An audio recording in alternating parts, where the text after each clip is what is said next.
PM Modi मन की बात कार्यक्रम को संबोधित कर रहे हैं, आपको सुनवाते हैं। और इतना सुंदर, इतनी भव्यता। साथियों, महाकुंभ की विशेषता केवल इसकी विशालता में ही नहीं है, कुंभ की विशेषता इसकी विविधता में भी है। इस आयोजन में करोड़ों लोग एक साथ एकत्रित होते हैं। लाखों संत, हजारों परंपराएं, सैकड़ों संप्रदाय, अनेकों अखाड़े, हर कोई इस आयोजन का हिस्सा बनता है। कहीं कोई भेदभाव नहीं दिखता है, कोई बड़ा नहीं होता है, कोई छोटा नहीं होता है। अनेकता में एकता का ऐसा दृश्य विश्व में कहीं और देखने को नहीं मिलेगा।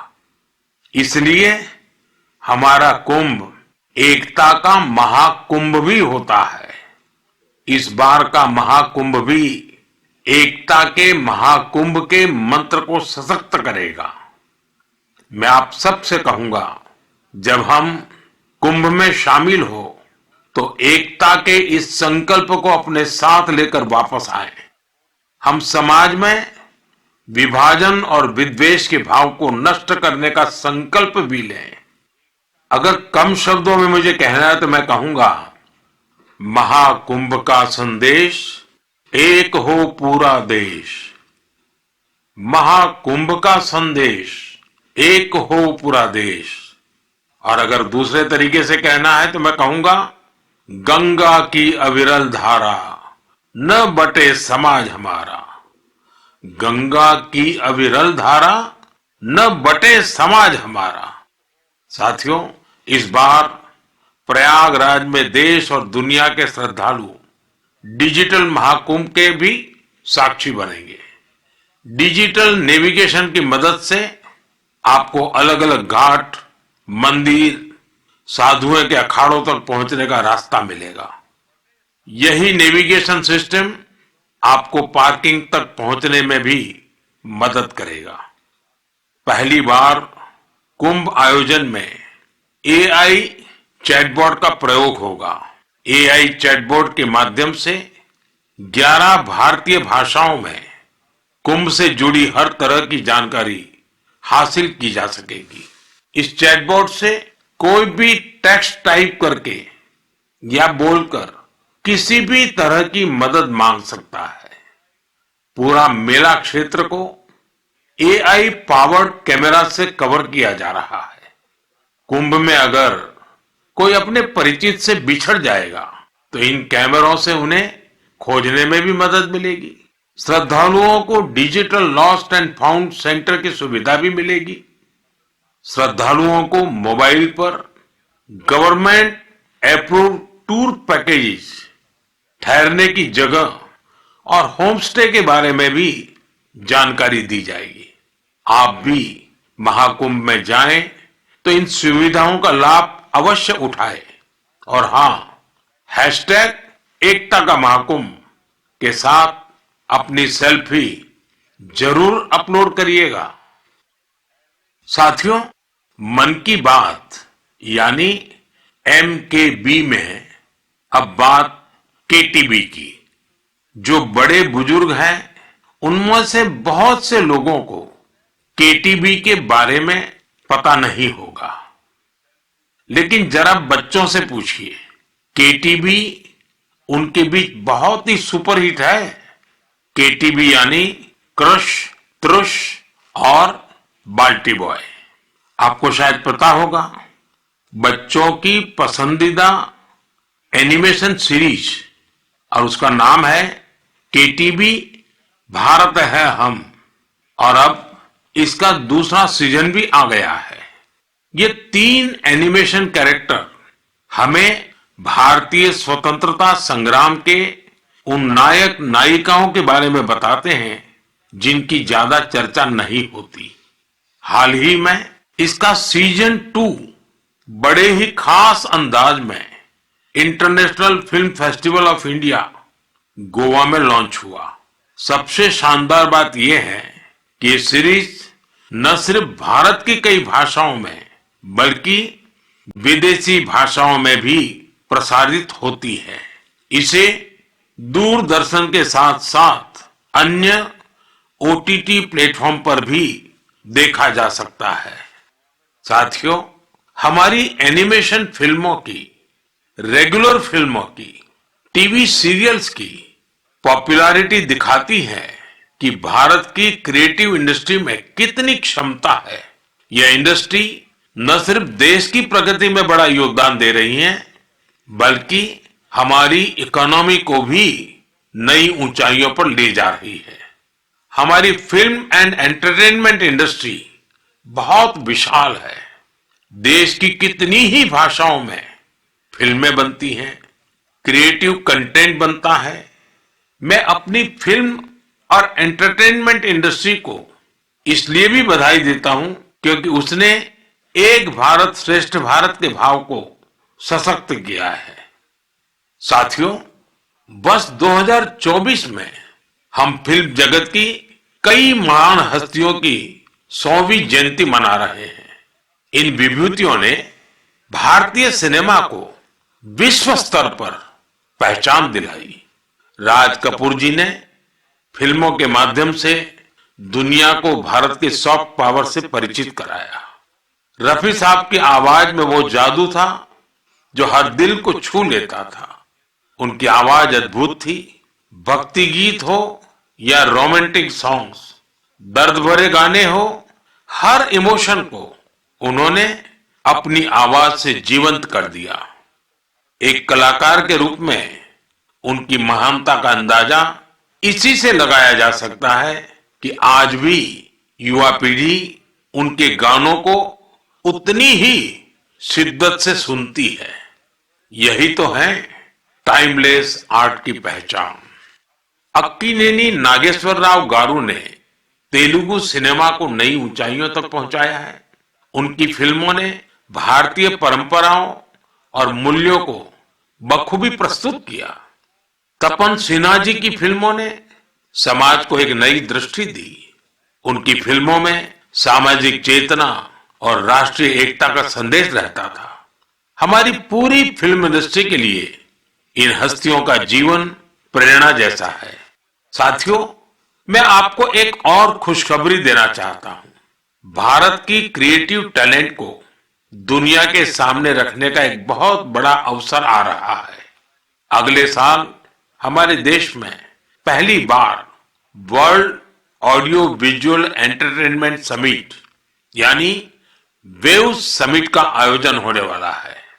आप सभी ने दावोस के बारे में सुना होगा, जहां दुनिया के अर्थ जगत के महारथी जुटते हैं। उसी तरह वेव्स समिट में दुनिया भर के मीडिया और एंटरटेनमेंट इंडस्ट्री के दिग्गज, क्रिएटिव वर्ल्ड के लोग भारत आएंगे। यह समिट भारत को ग्लोबल कंटेंट क्रिएशन का हब बनाने की दिशा में एक महत्वपूर्ण कदम है। मुझे यह बताते हुए गर्व हो रहा है, इस समिट की तैयारी में हमारे देश के यंग क्रिएटर्स भी पूरे जोश से जुड़ रहे हैं। जब हम $5 ट्रिलियन इकोनॉमी की ओर बढ़ रहे हैं, तब हमारी क्रिएटर इकोनॉमी एक नई एनर्जी ला रही है। मैं भारत की पूरी एंटरटेनमेंट और क्रिएटिव इंडस्ट्री से आग्रह करूंगा, चाहे आप यंग क्रिएटर हो या एस्टैब्लिश्ड आर्टिस्ट, बॉलीवुड से जुड़े हो या रीजनल सिनेमा से, टीवी इंडस्ट्री के प्रोफेशनल हो या एनिमेशन के एक्सपर्ट, गेमिंग से जुड़े हो या एंटरटेनमेंट टेक्नोलॉजी के इनोवेटर, आप सभी वेव समिट का हिस्सा बने। मेरे प्यारे देशवासियों, आप सभी जानते हैं कि भारतीय संस्कृति का प्रकाश आज कैसे दुनिया के कोने कोने में फैल रहा है। आज मैं आपको 3 महाद्वीपों से ऐसे प्रयासों के बारे में बताऊंगा जो हमारी सांस्कृतिक विरासत के वैश्विक विस्तार की गवाह है। ये सभी एक दूसरे से मीलों दूर हैं, लेकिन भारत को जानने और हमारी संस्कृति से सीखने की उनकी ललक एक जैसी है। साथियों, पेंटिंग्स का संसार जितना रंगों से भरा होता है उतना ही खूबसूरत होता है। आप में से जो लोग टीवी के माध्यम से मन की बात से जुड़े हैं वे अभी कुछ पेंटिंग्स टीवी पर देख भी सकते हैं। इन पेंटिंग्स में हमारे देवी देवता, नृत्य की कलाएं और महान विभूतियों को देखकर आपको बहुत अच्छा लगेगा। इनमें आपको भारत में पाए जाने वाले जीव जंतुओं से लेकर और भी बहुत कुछ देखने को मिलेगा। इनमें ताजमहल की एक शानदार पेंटिंग भी शामिल है जिसे 13 साल की एक बच्ची ने बनाया है। आपको ये जानकर हैरानी होगी कि इस दिव्यांग बच्ची ने अपने मुंह से इस पेंटिंग को तैयार किया है। सबसे दिलचस्प बात यह है कि इन पेंटिंग्स को बनाने वाले भारत के नहीं बल्कि इजिप्ट के स्टूडेंट्स हैं, वहां के विद्यार्थी हैं। कुछ ही हफ्ते पहले इजिप्ट के करीब 23,000 स्टूडेंट्स ने एक पेंटिंग प्रतियोगिता में हिस्सा लिया था। वहां उन्हें भारत की संस्कृति और दोनों देशों के ऐतिहासिक संबंधों को बताने वाली पेंटिंग तैयार करनी थी। मैं इस प्रतियोगिता में हिस्सा लेने वाले सभी युवाओं की सराहना करता हूं। उनकी क्रिएटिविटी की जितनी भी प्रशंसा की जाए वो कम है। साथियों, दक्षिण अमेरिका का एक देश है पराग्वे। वहां रहने वाले भारतीयों की संख्या 1,000 से ज्यादा नहीं होगी। पराग्वे में एक अद्भुत प्रयास हो रहा है। वहां भारतीय दूतावास में Erika Huber free Ayurveda consultation देती है। आयुर्वेद की सलाह लेने के लिए आज उनके पास स्थानीय लोग भी बड़ी संख्या में पहुंच रहे हैं। एरिका ह्यूबर ने भले ही इंजीनियरिंग की पढ़ाई की हो, लेकिन उनका मन तो आयुर्वेद में ही बसता है। उन्होंने आयुर्वेद से जुड़े कोर्सेज किए थे और समय के साथ वे इसमें पारंगत होती चली गई। साथियों, ये हमारे लिए बहुत गर्व की बात है कि दुनिया की सबसे प्राचीन भाषा तमिल है और हर हिंदुस्तानी को इसका गर्व है। दुनिया भर के देशों में इसे सीखने वालों की संख्या लगातार बढ़ रही है। पिछले महीने के आखिर में फिजी में भारत सरकार के सहयोग से तमिल टीचिंग प्रोग्राम शुरू हुआ। बीते 80 वर्षों में यह पहला अवसर है जब फिजी में तमिल के ट्रेन टीचर्स इस भाषा को सिखा रहे हैं। मुझे ये जानकर अच्छा लगा कि आज फिजी के स्टूडेंट्स तमिल भाषा और संस्कृति को सीखने में काफी दिलचस्पी ले रहे हैं। साथियों, ये बातें, ये घटनाएं सिर्फ सफलता की कहानियां नहीं है, ये हमारी सांस्कृतिक विरासत की भी गाथाएं हैं। ये उदाहरण हमें गर्व से भर देते हैं। आर्ट से आयुर्वेद तक और लैंग्वेज से लेकर म्यूजिक तक भारत में इतना कुछ है जो दुनिया में छा रहा है। साथियों, सर्दी के इस मौसम में देश भर से खेल और फिटनेस को लेकर कई एक्टिविटीज हो रही हैं। मुझे खुशी है कि लोग फिटनेस को अपनी दिनचर्या का हिस्सा बना रहे हैं। कश्मीर में स्कीइंग से लेकर गुजरात में पतंगबाजी तक हर तरफ खेल का उत्साह देखने को मिल रहा है।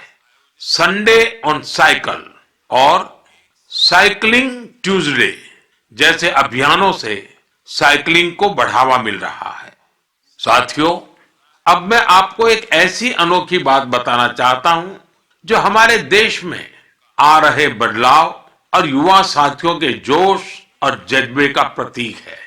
क्या आप जानते हैं कि हमारे बस्तर में एक अनूठा ओलंपिक शुरू हुआ है? जी हां, पहली बार हुए बस्तर ओलंपिक से बस्तर में एक नई क्रांति जन्म ले रही है। मेरे लिए ये बहुत ही खुशी की बात है कि बस्तर ओलंपिक का सपना साकार हुआ है। आपको भी ये जानकर अच्छा लगेगा कि यह उस क्षेत्र में हो रहा है जो कभी माओवादी हिंसा का गवाह रहा है। बस्तर ओलंपिक का शुभंकर है वन भैंसा और पहाड़ी मैना। इसमें बस्तर की समृद्ध संस्कृति की झलक दिखती है। इस बस्तर खेल महाकुंभ का मूल मंत्र है करसायता बस्तर, बरसायता बस्तर, यानी खेलेगा बस्तर, जीतेगा बस्तर। पहली ही बार में बस्तर ओलंपिक में 7 जिलों के 1,65,000 खिलाड़ियों ने भाग लिया है। यह सिर्फ एक आंकड़ा नहीं है, यह हमारे युवाओं के संकल्प की गौरव गाथा है। एथलेटिक्स, तीरंदाजी, badminton, football, hockey, weightlifting, karate, kabaddi, kho kho और वॉलीबॉल, हर खेल में हमारे युवाओं ने अपनी प्रतिभा का परचम लहराया है। कारी कश्यप जी की कहानी मुझे बहुत प्रेरित करती है। एक छोटे से गांव से आने वाली कारी जी ने तीरंदाजी में रजत पदक जीता है। वे कहती है, बस्तर ओलंपिक ने हमें सिर्फ खेल का मैदान ही नहीं, जीवन में आगे बढ़ने का अवसर दिया है। सुकमा की पायल कवासी जी की बात भी कम प्रेरणादायक नहीं है। जेवलिन थ्रो में स्वर्ण पदक जीतने वाली पायल जी कहती हैं, अनुशासन और कड़ी मेहनत से कोई भी लक्ष्य असंभव नहीं है। सुकमा के दोरनापाल के पुनेम सन्ना जी की कहानी तो नए भारत की प्रेरक कथा है। एक समय नक्सली प्रभाव में आए पुनेम जी आज व्हील चेयर पर दौड़कर मेडल जीत रहे हैं। उनका साहस और हौसला हर किसी के लिए प्रेरणा है। कोंडा गांव के तीरंदाज रंजू सौरी जी को बस्तर यूथ आइकॉन चुना गया है। उनका मानना है, बस्तर ओलंपिक दूर दराज के युवाओं को राष्ट्रीय मंच तक पहुंचाने का अवसर दे रहा है। साथियों, बस्तर ओलंपिक केवल एक खेल आयोजन नहीं है, यह एक ऐसा मंच है जहां विकास और खेल का संगम हो रहा है, जहां हमारे युवा अपनी प्रतिभा को निखार रहे हैं और एक नए भारत का निर्माण कर रहे हैं। मैं आप सभी से आग्रह करता हूं, अपने क्षेत्र में ऐसे खेल आयोजनों को प्रोत्साहित करें।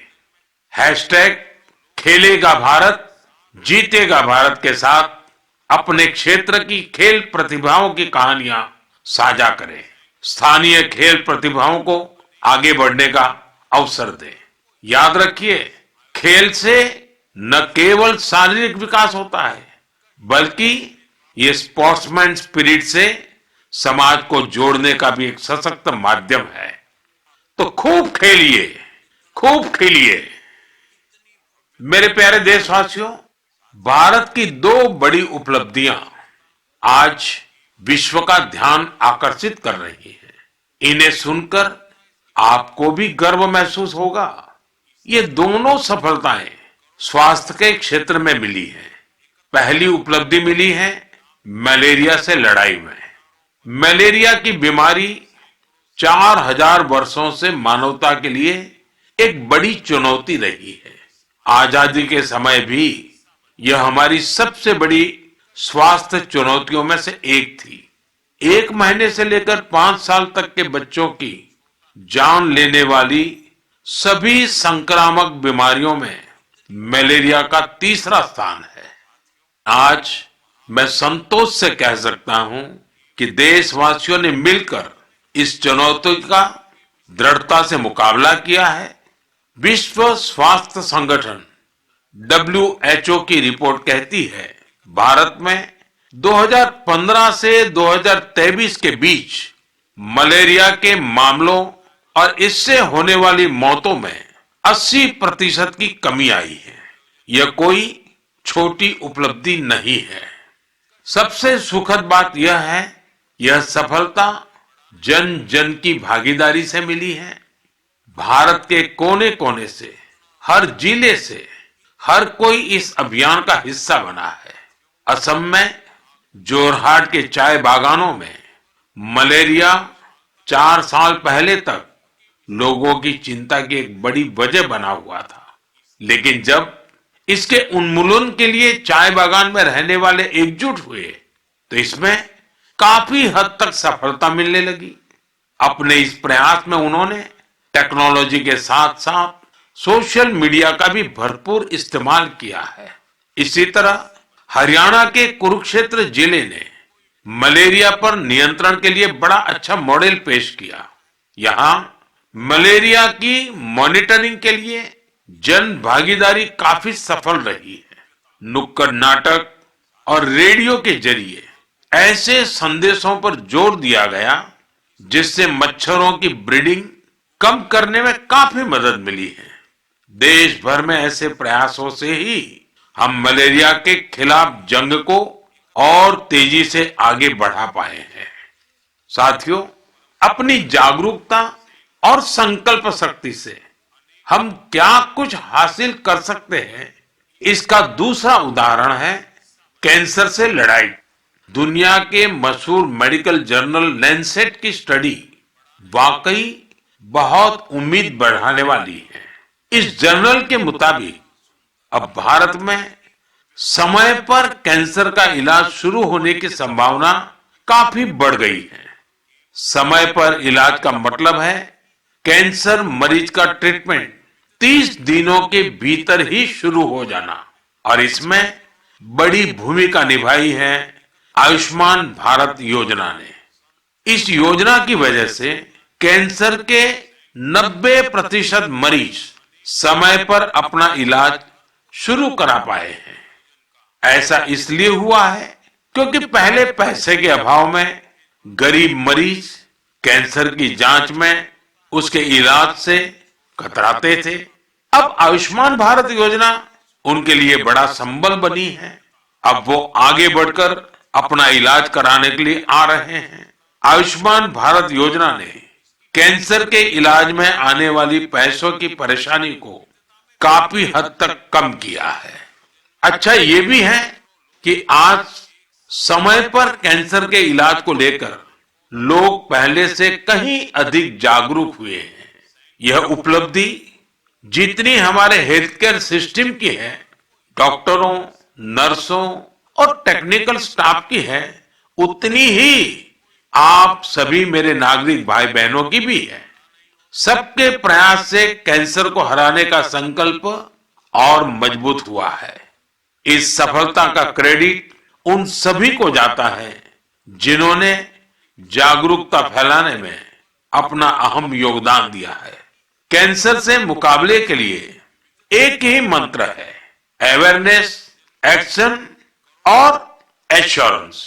अवेयरनेस यानी कैंसर और इसके लक्षणों के प्रति जागरूकता, एक्शन यानी समय पर जांच और इलाज, एश्योरेंस यानी मरीजों के लिए हर मदद उपलब्ध होने का विश्वास। आइए हम सब मिलकर कैंसर के खिलाफ इस लड़ाई को तेजी से आगे ले जाएं और ज्यादा से ज्यादा मरीजों की मदद करें। मेरे प्यारे देशवासियों, आज मैं आपको उड़ीसा के कालाहांडी के एक ऐसे प्रयास की बात बताना चाहता हूं जो कम पानी और कम संसाधनों के बावजूद सफलता की नई गाथा लिख रहा है। यह है कालाहांडी की सब्जी क्रांति। जहां कभी किसान पलायन करने को मजबूर थे, वहीं आज कालाहांडी का गोला मुंडा ब्लॉक एक वेजिटेबल हब बन गया है। यह परिवर्तन कैसे आया? इसकी शुरुआत सिर्फ 10 किसानों के एक छोटे से समूह से हुई। इस समूह ने मिलकर एक एफपीओ किसान उत्पाद संघ की स्थापना की, खेती में आधुनिक तकनीक का इस्तेमाल शुरू किया और आज उनका ये एफपीओ करोड़ों का कारोबार कर रहा है। आज 200 से अधिक किसान इस एफपीओ से जुड़े हैं, जिनमें 45 महिला किसान भी हैं। ये लोग मिलकर 200 एकड़ में टमाटर की खेती कर रहे हैं। 150 एकड़ में करेले का उत्पादन कर रहे हैं। अब इस एफपीओ का सालाना टर्नओवर भी बढ़कर 1.5 करोड़ से ज्यादा हो गया है। आज काला हांडी की सब्जियां न केवल ओडिशा के विभिन्न जिलों में बल्कि दूसरे राज्यों में भी पहुंच रही हैं और वहां का किसान अब आलू और प्याज की खेती की नई तकनीकें सीख रहा है। साथियों, काला हांडी की यह सफलता हमें सिखाती है कि संकल्प शक्ति और सामूहिक प्रयास से क्या नहीं किया जा सकता। मैं आप सभी से आग्रह करता हूं, अपने क्षेत्र में एफपीओ को प्रोत्साहित करें, किसान उत्पादक संगठनों से जुड़े और उन्हें मजबूत बनाएं। याद रखिए, छोटी शुरुआत से भी बड़े परिवर्तन संभव है। हमें बस दृढ़ संकल्प और टीम भावना की जरूरत है। साथियों, आज की मन की बात में हमने सुना कि कैसे हमारा भारत विविधता में एकता के साथ आगे बढ़ रहा है। चाहे वो खेल का मैदान हो या विज्ञान का क्षेत्र, स्वास्थ्य हो या शिक्षा, हर क्षेत्र में भारत नई ऊंचाइयों को छू रहा है। हमने एक परिवार की तरह मिलकर हर चुनौती का सामना किया और नई सफलताएं हासिल की। 2014 से शुरू हुए मन की बात के 116 एपिसोड में मैंने देखा है कि मन की बात देश की सामूहिक शक्ति का एक जीवंत दस्तावेज बन गया है। आप सभी ने इस कार्यक्रम को अपनाया, अपना बनाया। हर महीने आपने अपने विचारों और प्रयासों को साझा किया। कभी किसी यंग इनोवेटर के आइडिया ने प्रभावित किया, तो कभी किसी बेटी की अचीवमेंट ने गौरवान्वित किया। यह आप सभी की भागीदारी है जो देश के कोने कोने से पॉजिटिव एनर्जी को एक साथ लाती है। मन की बात इसी पॉजिटिव एनर्जी के एम्प्लीफिकेशन का मंच बन गया है और अब 2025 दस्तक दे रहा है। आने वाले साल में मन की बात के माध्यम से हम और भी इंस्पायरिंग प्रयासों को साझा करेंगे। मुझे विश्वास है कि देशवासियों की पॉजिटिव सोच और इनोवेशन की भावना से भारत नई ऊंचाइयों को छुएगा। आप अपने आसपास के यूनिक प्रयासों को #मन की बात के साथ शेयर करते रहिए। मैं जानता हूं कि अगले साल की हर मन की बात में हमारे पास एक दूसरे से साझा करने के लिए बहुत कुछ होगा। आप सभी को 2025 की ढेर सारी शुभकामनाएं। स्वस्थ रहें, खुश रहें। फिट इंडिया मूवमेंट में आप भी जुड़ जाइए। खुद को भी फिट रखिए, जीवन में प्रगति करते रहें। बहुत बहुत धन्यवाद।